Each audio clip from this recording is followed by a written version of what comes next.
অবতার শ্রী চৈতন্য গৌরাঙ্গ মহাপ্রভু।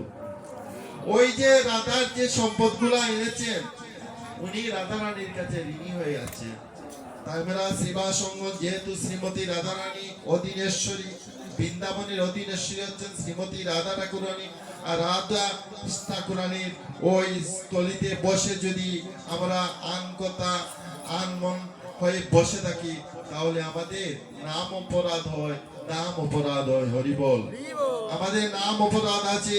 আমরা যে নাম জপ করি, যে কোনো ভাবে নাম জপ করলে হবে না। আর একবার যদি নাম কায় মন বাক্যে আমরা স্মরণ করি, আমাদের সব কিছু পাপ রাশি বিলীন হয়ে যায়। হরি বল। ওই নামের মাহাত্ম্য আছে। ওই নামের যদি মাহাত্ম্য বলতে যাই, এই সারা রাত্রি যাপন কথা বলে নাম মাহাত্ম্য শেষ হবে না। তো আজকে যে ওই অঙ্গনে শ্রীমদ ভাগবত আলোচনা হবে, ভাগবত আলোচনার শুননার যোগ্য ব্যক্তি হতে হয়। হরি বল।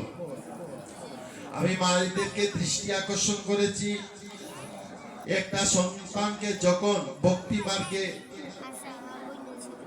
মার্গে পৌঁছাতে হলে মায়েদের অবদান হয় বেশি। কারণ ওই মাতৃ আশীর্বাদ হচ্ছে সবচেয়ে বড়। মায়েদের আশীর্বাদ যদি আমরা নিয়ে কোনো জায়গায় গমন করি, যে কোনো জায়গায় যাই, আমাদের মঙ্গল হয়। তাই শ্রীমদ ভাগবত আসরে আমরা 18টা পুরাণের কথা বলা হয়েছে। 18টা পুরাণের মধ্যে ওই 18টা পুরাণকে আবার 3টি ভাগে ভাগ করা হয়েছে, 6টি করে 18টি পুরাণ। তো প্রতিটা পুরাণ পাঠের শেষে একটা মাহাত্ম্য আছে, একটা সার আছে, ওই সারটা বলতে হয়। আর ওই যে শ্রীমদ ভাগবত, ওই শ্রীমদ ভাগবত পাঠের পূর্বে কিন্তু মাহাত্ম্যটা বলতে হয়। আমরা শ্রীমদ ভগবত গীতা পড়ি না, গীতা পাঠ করার পরে সবশেষে মাহাত্ম্য আছে। গীতাতে আছে কয়টি অধ্যায়? 18টি অধ্যায়। শ্লোক সংখ্যা হচ্ছে 700 শ্লোক। শ্রীমদ ভাগবতের মধ্যে কতটা অধ্যায়? 135টি অধ্যায়। শ্লোক সংখ্যা কত? 18,000 শ্লোক। স্কন্ধ কয়টা? 12 স্কন্ধ। ভগবানের যদি 12 স্কন্ধ 12 অঙ্গের সাথে সংযুক্ত থাকে, তাহলে দেখেন একটি কথা এখানে আসে যে এই ভগবানের প্রথম স্কন্ধ থেকে 9ম স্কন্ধ পর্যন্ত ঈশ্বরের ঐশ্বরিক লীলা আলোচনা করা হয়েছে। হরি বল। এই ঐশ্বরিক লীলাটা কে বলেছেন? পরম হংস চূড়ামণি পরীক্ষিত সভায় শুকদেব গোস্বামী বলেছেন। হরি বল। ঐশ্বরিক লীলাটুকু কেন পরীক্ষিত সভায় বলা হয়েছে? 7 দিন বলেছেন। সপ্ত দিবস পরে ওই পরীক্ষিত মহারাজ কোথায় গমন হলো? স্বর্গে গমন করলেন, মহাপাপ করে। তাই প্রথম স্কন্ধ থেকে 9ম স্কন্ধ পর্যন্ত ঈশ্বরের ঐশ্বরিক লীলা, আর তারপরে আমার গোবিন্দের লীলা। হরি বল। গোপীগণ সহ লীলা করেছেন। আর আমার এই লীলা থেকে রস আস্বাদন করে অনাদিরাদি গোবিন্দ দাপরের শ্রীকৃষ্ণ ওই কলিতে শ্রী চৈতন্য নাম ধারণ করে কলিহত জীবের দ্বারে দ্বারে গিয়ে নাম বিলিয়ে দিয়েছেন। হরে কৃষ্ণ কৃষ্ণ কৃষ্ণ হরে হরে, হরে রাম রাম রাম হরে হরে। হরে কৃষ্ণ কৃষ্ণ কৃষ্ণ হরে হরে, হরে রাম রাম রাম হরে হরে। হরে কৃষ্ণ কৃষ্ণ কৃষ্ণ হরে হরে, হরে রাম রাম রাম হরে হরে। তাই আমি শ্রীমদ ভাগবতের মাহাত্ম্যের কিছুটা তত্ত্ব তুলে ধরব। ওই তত্ত্বটা একটু মনোযোগ সহকারে শ্রবণ করবেন। তত্ত্বটুকু হচ্ছে, প্রথম তত্ত্বটা হচ্ছে দেবর্ষিপাদ নারদ এবং ভক্তি দেবী। হরি বল। তো দেবর্ষিপাদ নারদ আর ভক্তি দেবীর একটি উপকার মাহাত্ম্যের মধ্যে বর্ণিত হয়েছে। দেবর্ষিপাদ নামক নারদ কি করলেন, নিমিষারণ্যে বদরিকা আশ্রমে ব্রহ্মার মানস পুত্র, চারজন মানস পুত্র হঠাৎ নারদ মুনিকে বিমুষ্য দেখে তাদের মনের মধ্যে একটি ভ্রান্তি দেখা দিল। হরিবল। বদরিকা আশ্রমে ওই দেবর্ষিপাদ নারদকে ব্রহ্মার মানস পুত্র, কঠিন বিষয়, ব্রহ্মার মানস পুত্র ব্যতীত বিষ্ণু সন্নিধানে কেউ যাইতে পারত না বৈকুণ্ঠে। হরিবল।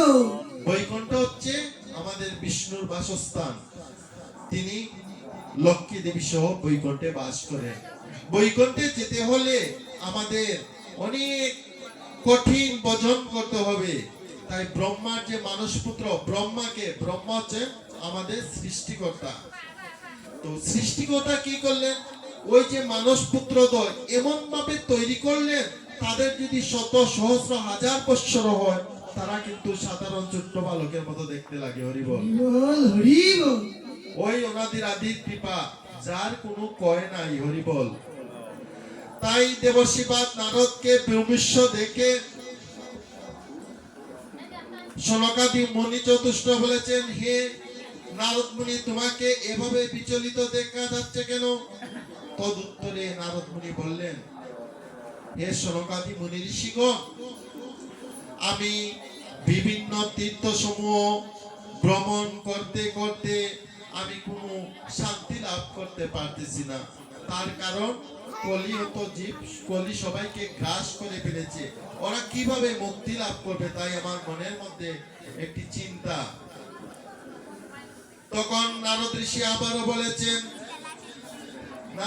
বলেছেন, মিথ্যা বাক্যে রত রহে মানবে নিকট, আর উদর বরণে সদা তাকয়ে তৎপর। এই কলিযুগে মানুষ অর্থহীন হবে। হরিবল। রোগাদিতে কষ্ট ভোগ করবে, সাধু সঙ্গ বেদ বিবর্জিত হবে, সন্ন্যাসীগণ রমণী গ্রহণ করিবে। এটা হচ্ছে কলির রীতি, এবং প্রত্যেকটা গৃহে নারীদের অগ্রাধিকার খুব বেশি থাকিবে। আমার মুখের কথা নয়, ভাগবতের কথা। সেই কথাটুকু নারদ মুনি সনকাদি মুনি সমীপে বলেছেন। শাল্যকে বুদ্ধিদাতা, নিজের ভাইকে বিশ্বাস করবে না, কিন্তু স্ত্রীর ভাইকে বিশ্বাস করবে। এসব যত খারাপ খারাপ লক্ষণ ওই নারদ মুনি সনকাদি মুনি যথেষ্টদেরকে বলেছেন। আবার বলেছেন, এই কলিযুগে মায়েদের কথা বলা হয়েছে, বেশ্যাবৃত্তি করে নারী জীবিকার তরে, আর অধর্মের প্রভাব বিস্তার ঘরে ঘরে। মায়েরা কি করে? বেশ্যাবৃত্তি করবে। আমার কথায় কেউ দুঃখিত হবে না, আমি শাস্ত্রের কথাটুকু বলেছি। মারা বেশ্যাবৃত্তি হবে, নিজের স্বামীকে ভালোবাসবে না, অন্য একটি পুরুষকে দেখে ভালোবাসবে, খারাপ ভাবে অর্থ উপার্জন করবে। আর এইভাবে খারাপ ভাবে অর্থ উপার্জন করলে অধর্মের প্রাদুর্ভাব বেড়ে যাবে। তাই প্রতিটা শাস্ত্রই মানবকে মুক্তির জন্য কিছু পন্থা দিয়েছে।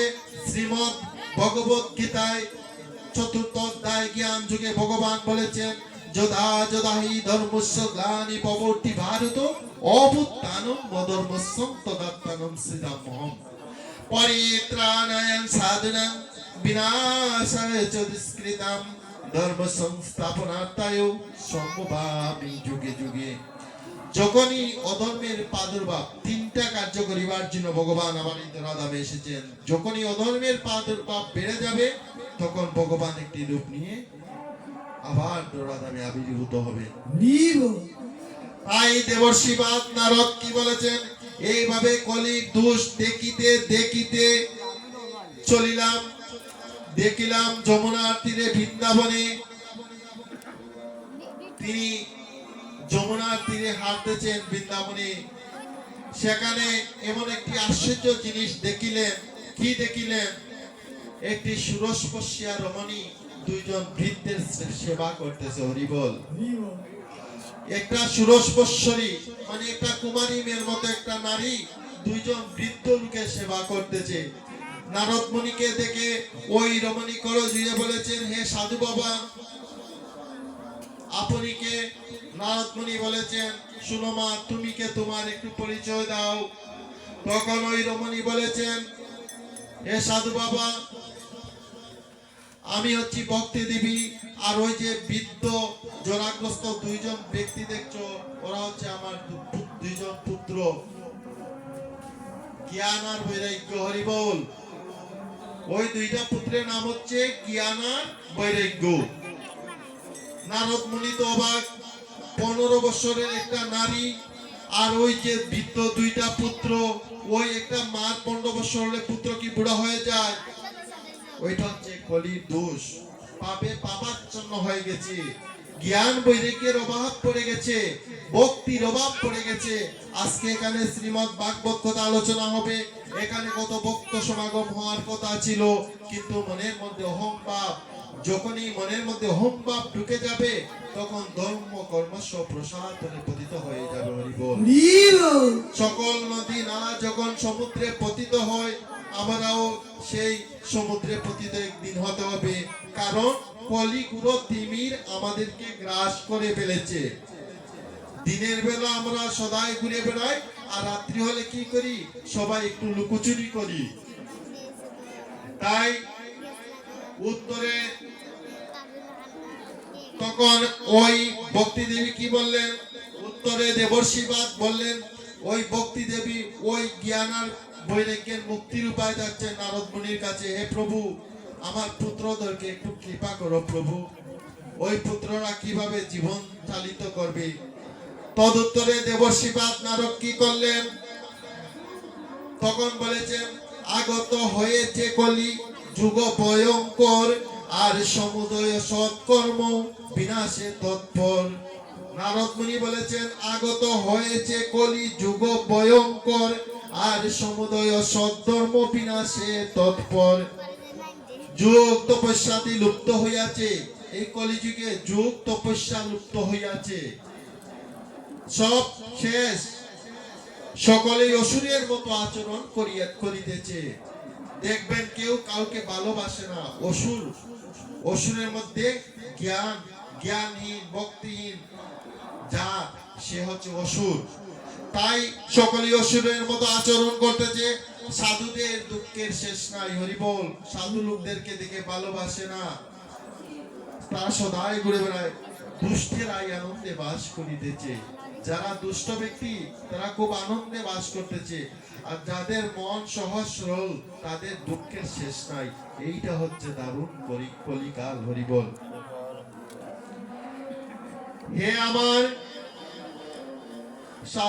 হে আমার ভক্তি দেবী, তোমাকে সকল বিষয়ী জন ত্যাগ করিতেছে। তখন নারদ মুনি বলেছেন, হে ভক্তি দেবী, তোমাকে সকল বিষয়ী জন কারা? যাদেরকে যার একটা সংসারের মধ্যে স্ত্রী পুত্র কন্যা আত্মীয় স্বজন, এরা হচ্ছে আমাদের মায়ার বন্ধন। ওই বিষয়ী জন কি করেছে? ওই মায়া আস্তে আস্তে ছেড়ে যাচ্ছে। বিষয়ী জন ওই ভক্তি দেবীকে ত্যাগ করতেছে। এই বৃন্দাবনে জ্ঞান বৈরাগ্যের অভাব পড়েছে। যাদের জ্ঞান ভক্তি থাকে তারা কৃষ্ণ কথা শ্রবণে রত থাকে। তাই এই মধুময় বৃন্দাবনেও জ্ঞান বৈরাগ্যের অভাব পড়তেছে। সেই কথাটুকু নারদ মুনি ভক্তি দেবীকে বলিতেছেন। তাই জরা উভয়কেই ধরিয়া রইয়াছে। জরা কি? রোগ। প্রতিটা মানুষের মধ্যে খালি রোগ আর রোগ। এইটা হচ্ছে কলিরীতি। ওই জরা সবাইকে ধরিয়ে ফেলছে। এখন দেখেন, যখন শ্রীহরি এই মর্তধাম ত্যাগ করে বৈকুণ্ঠে চলে যাবেন, আমার অনাদির আদি গোবিন্দ এই ধরা মর্তধাম ত্যাগ করে বৈকুণ্ঠে চলে যাবেন, তিনি দেখেন মানুষের বেশেও কিন্তু এই ধরা ধামে এসেছেন। যখন তিনি এই বৈকুণ্ঠ ধাম ত্যাগ করে চলে গেলেন, তখন কলিরাজ ধরায় নিজের প্রভাব বিস্তার করতে লাগলো। যখন ভগবান বৈকুণ্ঠে চলে গেলেন, তখন কলির পরে আরো আছে। তখন কলি কি করলো? ওইখানে সাধুদের কোন স্থান নাই, অসুরের স্থান। ওই কলি এই সুযোগ বুঝে সবকে তার সঙ্গবদ্ধ করলো। হরিবল। যেগুলা আর কারণ ওইগুলা আমার, এখন তো ভগবান চলে গেছেন, আমার যাই ইচ্ছা তাই করব। তখন ভক্তের কিন্তু মুক্তি আছে। যদিও কলি গ্রাস করেছে, আর একটু বিবেক, মানুষ তো বিবেক বুদ্ধি জ্ঞানী মানুষ, একটু বিবেকটা কাটাইতে হয়। তাই যখন এইভাবে শ্রীহরি বৈকুণ্ঠে চলিয়া গেলেন আর কলিরাজ এই সংসারকে গ্রাস করে ফেলেছে, মহারাজ পরীক্ষিত ক্রুদ্ধ হইয়া তাকে বিনাশ করিতে উদ্যত হইলেন। মহারাজ পরীক্ষিত ছিলেন কে? মহারাজ পরীক্ষিত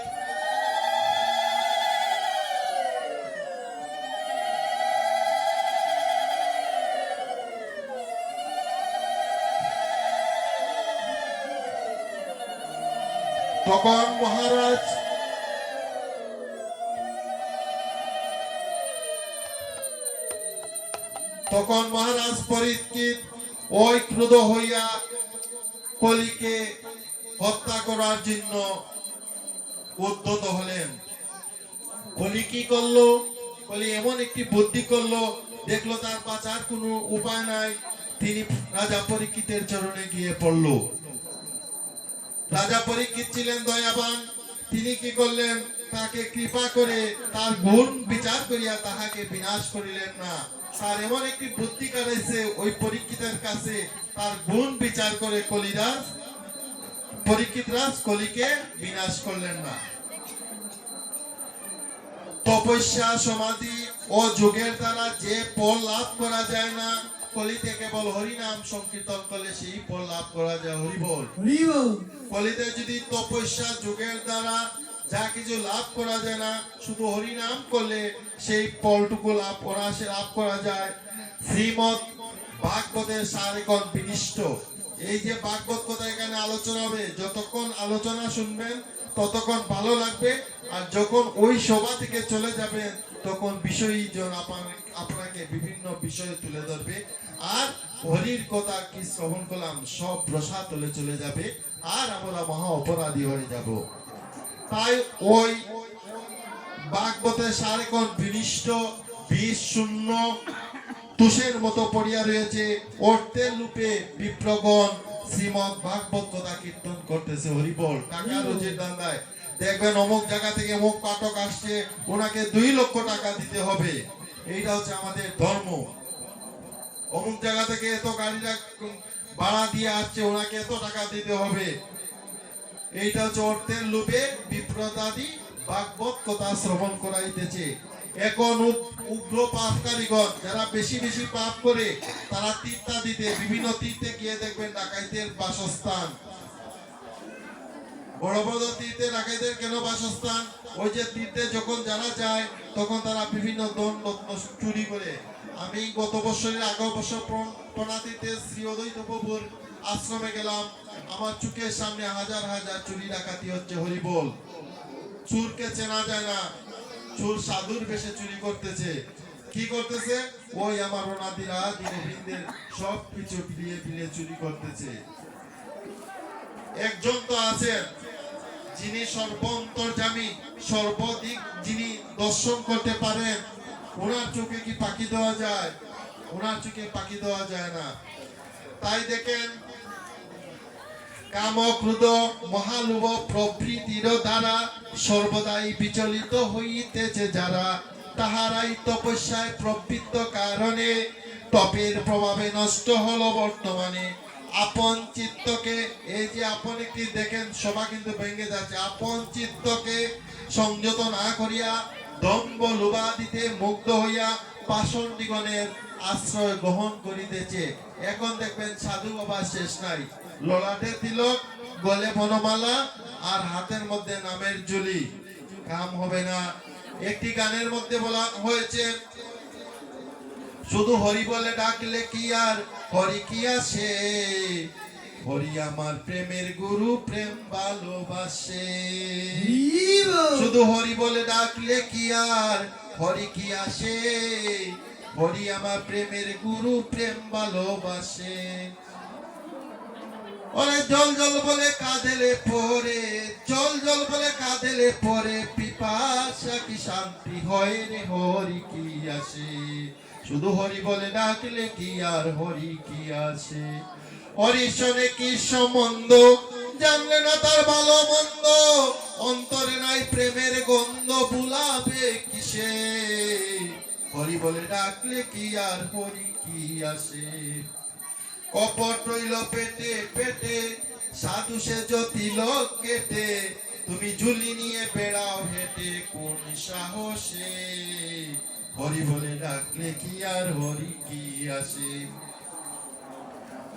গুসাই আমার বেবে বলে কিলাইয়া কাটালে পাকালে, গুসাই আমার বেবে বলে কিলাইয়া কাটালে পাকালে, সাধ নাই রে তার কোনো কালে, অপক্ষ দোষে। হরি বলে ডাকলে কি আর হরি কি আসে?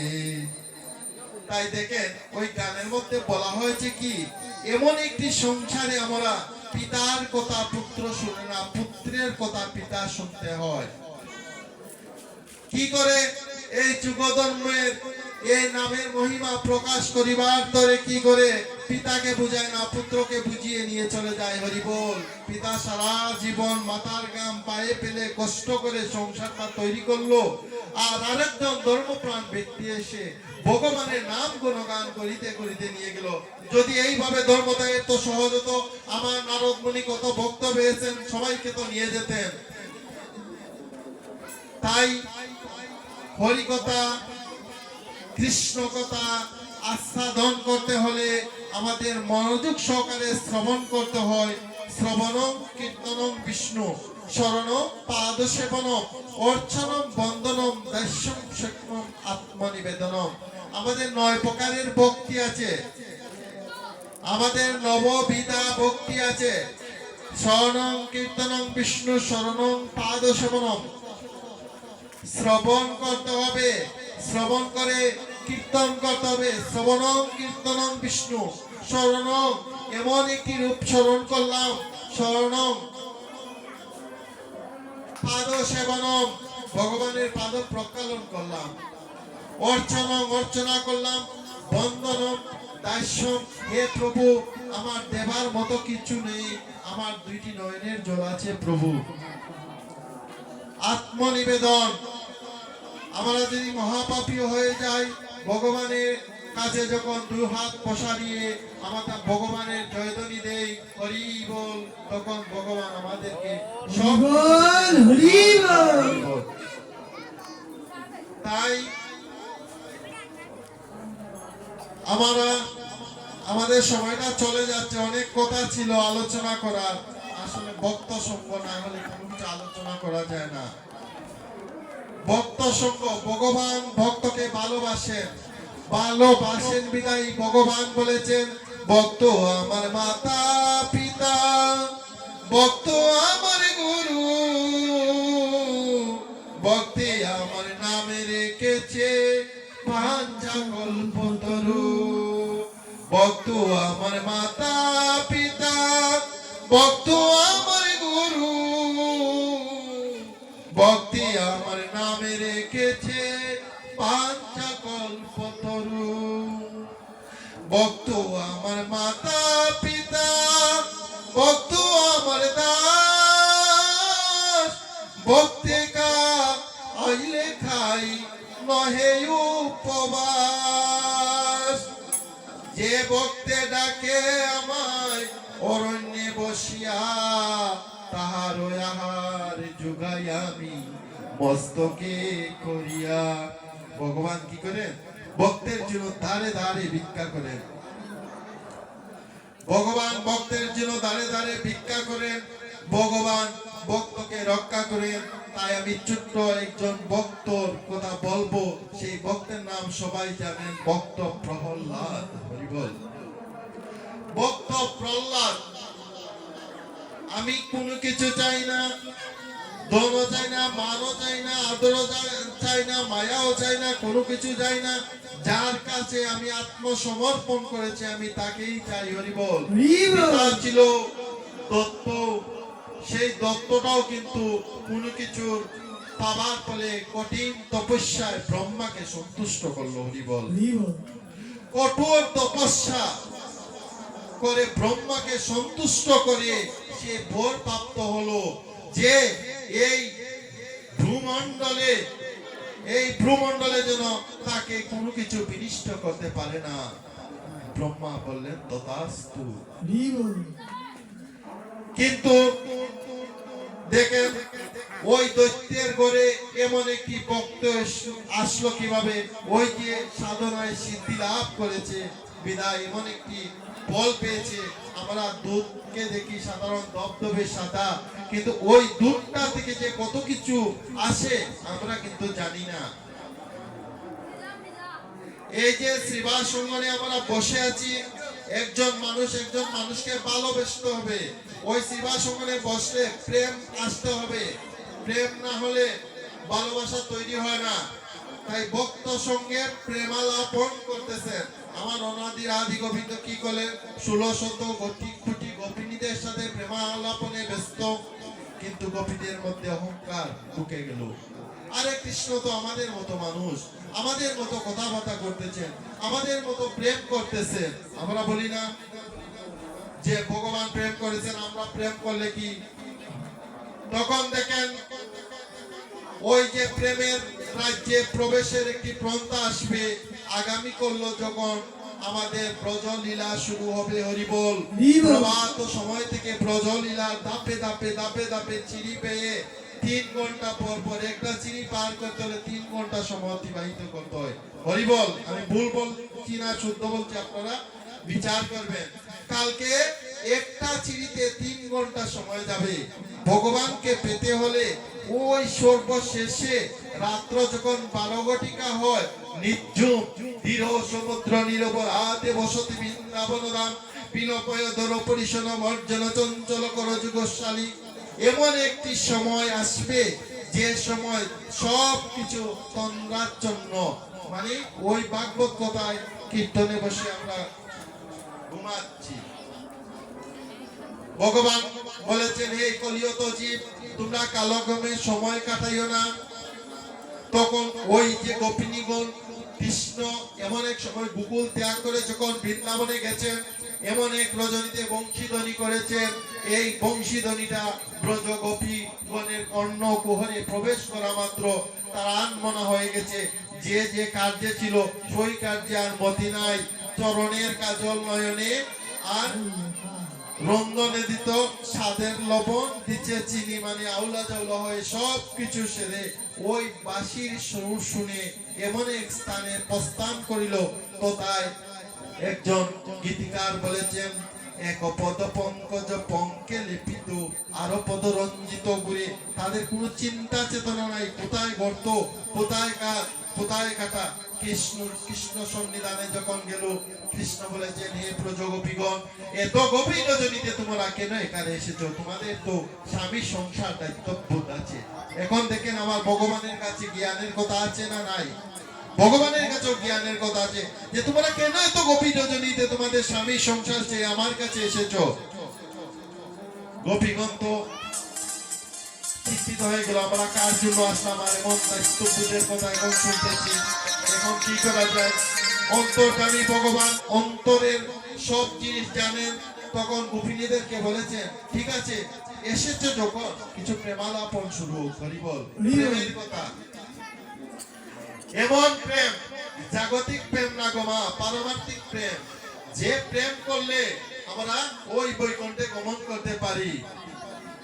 যার সাথে যে প্রেম করবেন তারও একটা বাসস্থান আছে। পিতার সাথে প্রেম করলে পিতৃলোক আছে, মাতার সাথে প্রেম করলে মাতৃলোক আছে, দেবতার সাথে প্রেম করলে দেবলোক আছে, ভগবানের সাথে প্রেম করলে আমাদের ভগবত ধাম আছে। তাই এমন একটি প্রেম শুরু হচ্ছে। তখন গোপীগণের মনের মধ্যে চলে আসলো অহংকার ভাব, যে আমরা জানি কৃষ্ণ ভগবান, কৃষ্ণ তো দেখি আমাদের মতো মানুষ। তখন কি হলো, হঠাৎ ওই যে অহংকার ঢুকে গেল। আমি সাধু সেজেছি, তিলক কেটে শিক্ষা রেখেছি, তুলসীর মালা গলে দিয়েছি। অনেকে এইভাবে অনেকে অহংকার করে, আরেকজনের সাথে কথা বলে না, বিভিন্ন ধরনের অহংভাব। এই অন্তর্যামী ভগবান বুঝে হঠাৎ বিলীন হয়ে গেলেন সভাস্থল থেকে। হরিবল। যার সাথে কথা বললাম সে আর নাই, প্রাণনাথ কোথায় পাবো?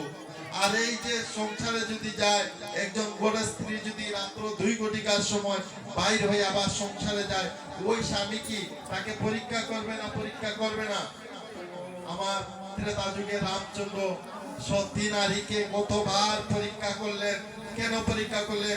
ওই ভক্তকে পরীক্ষা, চিন্তা চেতনার জন্য, যে একজন সতী সাধ্বী নারী সীতা দেবীকে তিনি অগ্নি পরীক্ষা পর্যন্ত দিলেন। কিন্তু আমি যদি ভুল করি না, আমি আগুনে হাত দিলেও আমার ভয় লাগবে না। সীতা দেবী উদ্ধার পেলে বৈকুণ্ঠে চলে গেলেন, পাতালে। এখন দেখেন, ওই আমার ভগবান অনাদির আদি গোবিন্দ যখন গোপীগণের মনের ভাব বুঝতে পারলেন, তখন তিনি বিলীন হয়ে গেলেন। আর তারা কৃষ্ণহারা হয়ে এই গভীর রজনীতে হা কৃষ্ণ বলতে বলতে ক্রন্দন করতেছে। যাই দেখতেছে, একটা বৃক্ষকে দেখতেও মনে করছে একটা মানুষের মতো। ওই রসালো আম্রবৃক্ষকে গিয়ে বলেছে, রসালো আম্রবৃক্ষ, তোমরা তো আমাদের থেকে অনেক সুউচ্চ, তোমাদের ডাল শাখা প্রশাখা তো চতুর্দিকে বেষ্টিত, তোমরা কি আমার প্রাণনাথ কৃষ্ণকে দেখছো? বৃক্ষ কি কথা বলবে? কৃষ্ণ তো কোনো কথা বলে নাই। এভাবে ক্রন্দন করতেছে আর হাঁটতেছে। হেঁটে হেঁটে গিয়ে একটি রসালো কাঁঠাল বৃক্ষকে জড়িয়ে ধরে বলেছে, হে কাঁঠাল বৃক্ষ, তোমরা কি আমার দীননাথ কৃষ্ণকে দেখেছো? কাঁঠাল বৃক্ষ তো কোনো সারা শব্দ নাই। ক্রন্দন আর ক্রন্দন, গৃহে আর ফিরে যায় নাই। যার জন্য এসেছি সব কিছু ত্যাগ করে এসেছি। তখন কি হলো? তখন উদাহরণ দেওয়া হচ্ছে, একটা লোহা যদি কাদা মাখা থাকে, কাদা মানে পেক দিয়ে যদি মোড়ানো থাকে, তাহলে একটা চম্পক কিন্তু আকর্ষণ করবে না। হরিবল। ওই কাদাটা আমাদের অহংকারের সাথে তুলনা করা হয়েছে। আর ওই কাদাটা যখন সরিয়ে ফেলা হবে, তখন চম্পক আকর্ষণ করবে। ওই যে ব্রজগোপীরা যে গভীর রজনীতে এসেছে, তারা কিন্তু আর কৃষ্ণর কথা শুনে বাড়িতে যায় নাই। তাই কৃষ্ণই বুঝেছেন যে তাদের মনের যে কালিমাটুকু দূরীভূত হয়ে গেছে, তখন পরস্পরের আকর্ষিত হয়েছে। তো আকর্ষণ করতে হলে চুম্বকের কাছে গেলে তো আকর্ষণ হয়ে যাবে, কিন্তু এই আকর্ষণ সেই আকর্ষণ নয়।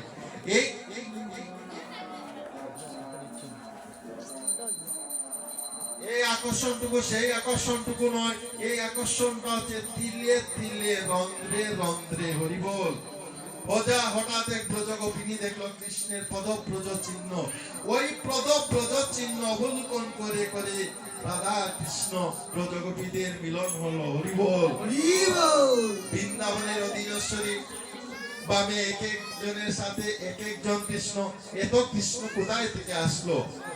ওই একটা ভক্তের পরীক্ষা। আর আরেকটা ভক্তের পরীক্ষা আছে, অর্জুন বিশ্বাস যদিও পাবেন। আমি আর সেই দিকে যাব না। আমি ছোট্ট একটি উদাহরণ দিচ্ছি। আপনারা হয়তো শুনেছেন রুইদাস মুচির কথা। রুইদাস মুচির নাম শুনছেন? রুইদাস। ওই মুচির বাড়িতে একদিন ওই কৃষ্ণ পরম বন্ধু অর্জুনকে নিয়ে রুইদাস মুচির বাড়িতে গেলেন। রুইদাস মুচির বাড়ি যাওয়ার পর ওই রুইদাস মুচি অর্জুনকে বলছেন, হে অর্জুন, ওই টবের মধ্যে থেকে আমার জন্য একটু জল আনো। এই ভক্তের ভক্তি পরীক্ষা। মুচির করে তো চামড়া ভিজানো জল থাকে, ওই জলের মধ্যে কত কীট পতঙ্গ থাকে। অর্জুনের মনের মধ্যে সেই দ্বিধা ঘৃণাটুকু নেই। ওই ভগবানের ভক্তের কথা পালন করতে গিয়ে টবের মাঝে যে চামড়া ভিজানো জলে পোকা মাকড় ছিল, সবকে কৃষ্ণগত প্রাণ দেখেছেন। হরিবল। সব পোকা শুধু কৃষ্ণ আর কৃষ্ণ। কৃষ্ণ বলেছেন, হে অর্জুন, তুমি তাড়াতাড়ি এসো। অর্জুন বলেছেন, হে কৃষ্ণ, আমি তুমি একা কৃষ্ণের সাথে চলি, আর এখানে যে হাজার হাজার কৃষ্ণ, আমি ওদেরকে কেমনে ফেলে আসি? ওটা হচ্ছে ভক্তের পরীক্ষা। তাই ওই ভক্তের পরীক্ষা। আমরা ভগবানকে আমার খালি কৃষ্ণ ভজন করলাম, হরিগুণ গান করলাম, ভগবান আসবেন না। ভগবান ভক্তকে পরীক্ষা করেন। তাই শ্রীমদ ভাগবতের মধ্যে এমন একটি লিপিবদ্ধ আছে, উজ্জয়িনী নগরে শ্যামসুন্দর নামে ভগবানের এক পরম ভক্ত বাস করত। ওই ভক্তের নিজের বলে কোনো কিছু নাই, সব গোবিন্দ। এই সন্তানটা কার? গোবিন্দ। দাদা এই পাহাড়টা কার? গোবিন্দ। দাদা ঘরের স্ত্রীটা কার? গোবিন্দ। ওই শ্যামসুন্দর নিজের বলতে কোনো কিছু নাই। ভগবানের ওই নববিধা ভক্তি, সব ভক্তিটুকু ওই শ্যামসুন্দরের মনে ছিল। ভগবানকে পূজাদি করার জন্য পুষ্পের উদ্যান করেছে। হঠাৎ ওই পুষ্প উদ্যানে একটি গরু ঢুকে ওই উদ্যানটাকে ধ্বংস করে ফেললো। ওই শ্যামসুন্দর কি করলো, একটা লরি দিয়ে আঘাত করার পর গরুটা সেটায় মারা গেল। আমাদের হিন্দু ধর্মে গরু হত্যা করা হচ্ছে মহা অপরাধ। যে অপরাধ গুলো প্রায়শ্চিত্ত করতে হয়, কঠিন ব্যবস্থা আছে। শ্যামসুন্দরকে গ্রামবাসী বলে, শ্যামসুন্দর তুমি তো গোহত্যা করেছো, তুমি মহা অপরাধ করেছো, তোমার সাথে আমরা, তুমি যদি প্রায়শ্চিত্ত না করো তাহলে আমরা কেউ তোমার সাথে চলবো না। এক গরি করে শ্যামসুন্দরকে রেখেছে।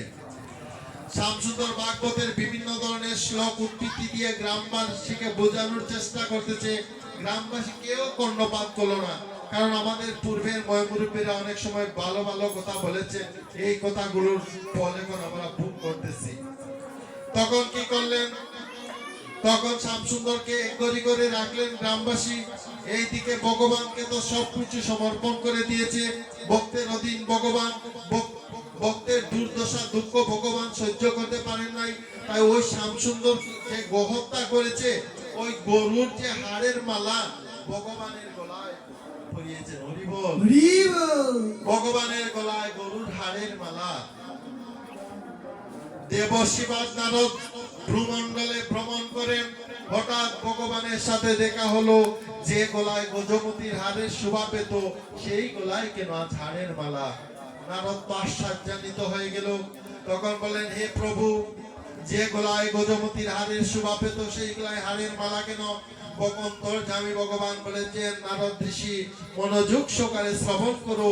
ওই যে উজ্জয়িনী নগরে আমার একটি পরম ভক্ত বাস করে, ওই ভক্তের নাম হচ্ছে শ্যামসুন্দর। কত পরম ভাগ্যবান! আমি সারা দিবা নিশি হরিগুণ গান করি, ব্রহ্মাণ্ড ভ্রমিতে ভ্রমিতে হরিগুণ গান করি, আর ভগবানের এমন একটি পরম ভক্ত শ্যামসুন্দর, কোথায় তার প্রাস প্রভু বলুন তো? তুমি ওই দিকে যাইবে, ওই দিকে গিয়ে গ্রামবাসীকে বলবেন শ্যামসুন্দরের বাড়ি কোথায়। নারদ ঋষি বিনা দ্বন্দ্বে গান করতে করতে গ্রামের মধ্যে ঢুকলো। হরি বল। গ্রামের মধ্যে ঢুকে বলেছে, এই গ্রামবাসী, শ্যামসুন্দরের বাড়ি কোথায়? গ্রামবাসীরা তো ওই সাধু বাবাকে দেখে বলতেছে, সাধু বাবা, শ্যামসুন্দরের বাড়ি ওইদিকে, কিন্তু শ্যামসুন্দরের বাড়িতে যাইয়েন না, সে তো গোহত্যা করেছে, আমরা এক গরি করে রেখেছি, সে কোনো প্রায়শ্চিত্ত করে নাই। ওই সাধু বাবা গ্রামবাসীর কথায় কর্ণপাত না করে ওই ভগবানের ভক্ত, বাবারে বাবা, ভগবানে সে পাপ করছে, ভগবান গ্রহণ করতেছেন, সে গ্রামবাসীর কথা নারদ মুনি না শুনে ওই শ্যামসুন্দরের বাড়িতে গেলেন। শ্যামসুন্দরের বাড়িতে যাওয়ার পর শ্যামসুন্দর এবং শ্যামসুন্দরের স্ত্রী নারদ মুনিকে পদধৌত করে মানে পূজার্চনা করলেন, আর নারদ ঋষিকে একটি আসনে বসালেন। তখন নারদ ঋষি বললেন, হে শ্যামসুন্দর, তুমি তো সবার শ্রদ্ধার পাত্র, কারণ আমার অনাদির আদি গোবিন্দ তোমাকে কত যে ভালোবাসে শ্যামসুন্দর।